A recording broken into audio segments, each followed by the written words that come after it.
Build positive relationships in Yes. the workforce. That's an easy thing to do.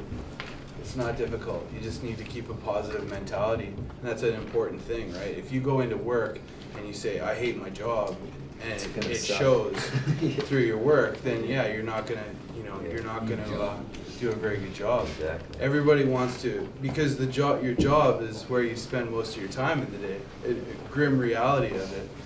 And so, I mean, everybody wants to enjoy their time in the workplace, right? Like, you may as well enjoy your day versus being bitter and dragging other people down with you. So, work on building positive relationships. That's a big thing.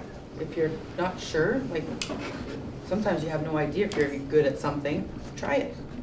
Because when I look at your resume, I take a look at what is transferable, and when I looked at somebody started working at 14, I'm not gonna judge them because they've job jumped. They're exploring. That's how I choose to look at it. They're exploring different options. This person at least knows she's had 5 jobs from the age 14 to 18. I don't initially look at that as bad.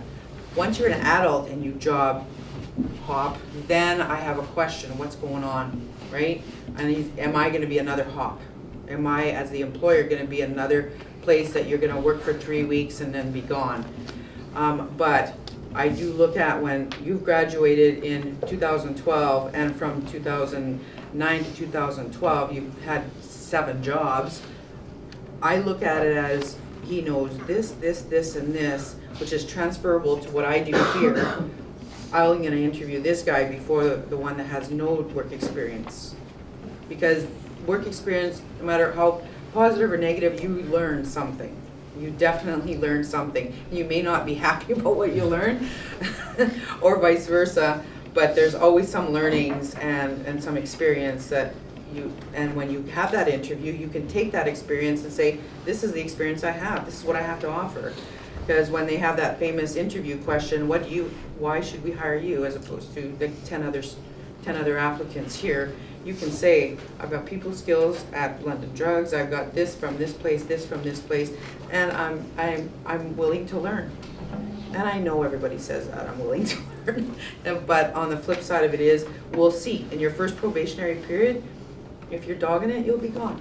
I have 3 months I can get rid of you for the color of your hair. Not that I would say that. But that's the reality. That's the reality of industry, okay? The labor standards, that would be very discriminatory. But we just say unsuitable for the trade. Because that person comes in, he's late all the time, we can't depend on them. And of course, in a healthy situation, you should be spoken to and warned and written up and suspended before you're let go. That's how our policy works.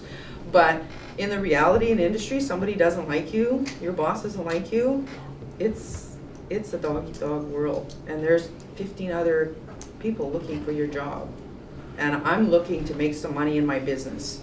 So if I've got 2 people, one's accountable and one's not, I'm gonna take the accountable one.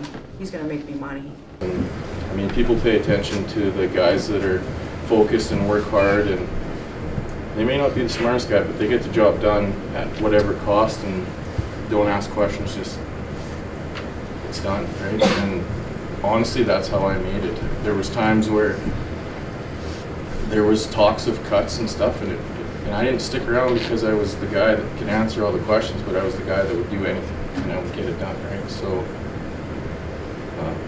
it's worked out good for me, and I know there's guys sitting in this room that are probably just like me, that just kind of floated through high school and had fun, and I mean, it just takes a little ambition, and if it's what you want to do, you got to focus on it. And I'm not going to say names, but we've had a few people show up with one work boot and one shoe on, and it's like, really?